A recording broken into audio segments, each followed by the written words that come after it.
Break the chains that I let bind me. Heal the pain that lives inside me. Set me free. Well, welcome back to Swordbox. We started going through the parable of the rich fool yesterday in Luke chapter 12. And Jesus warned in that parable that we need to beware. We need to avoid covetousness.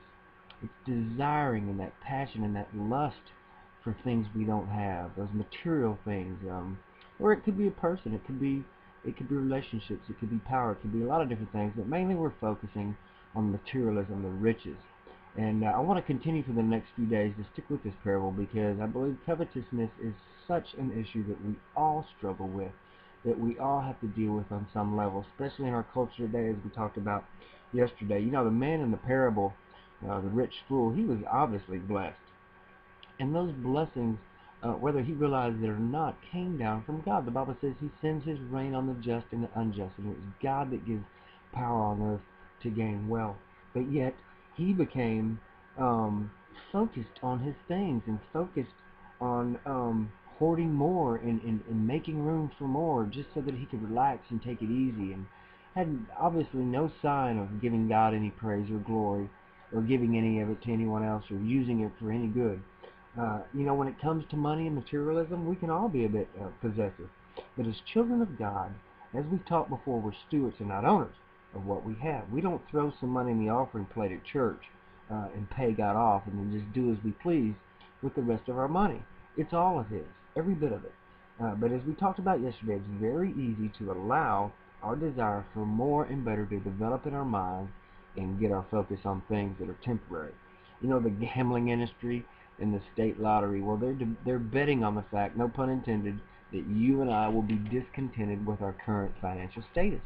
Therefore, luring millions in to spend their money in the hopes of getting rich, in which we know most cases, within 2 years, even those who strike it rich find themselves right back in the same situation again.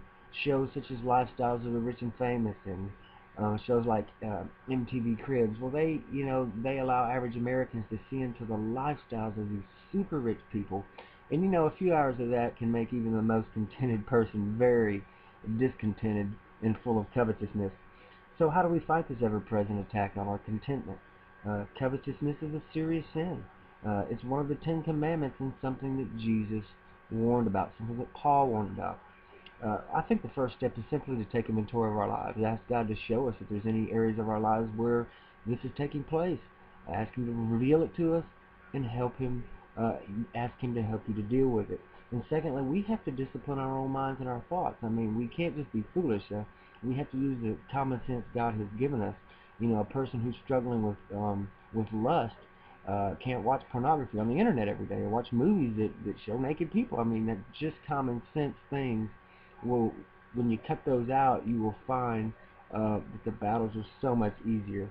Psalm 119:36 and 37 says this: "Incline my heart to your testimonies and not to selfish gain.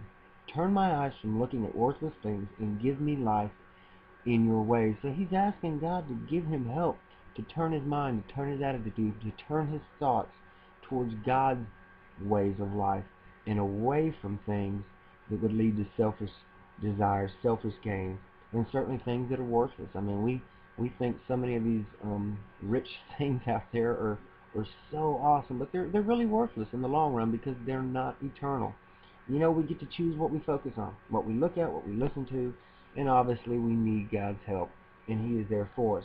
But we must choose not to dwell on things we want and become anxious over obtaining more, concerned with even what we already have, making materialism and money our focus, making that our God. We can't do that and serve God at the same time. Jesus said you cannot serve both God and money. I want to stop right here. I want to keep these kind of short. I don't want to keep it too long, but we will pick up right here tomorrow, and we will see you back here tomorrow in Swordbox as you continue to seek to put Jesus Christ first in your life every day. God bless you. Thanks for taking the time to be with us.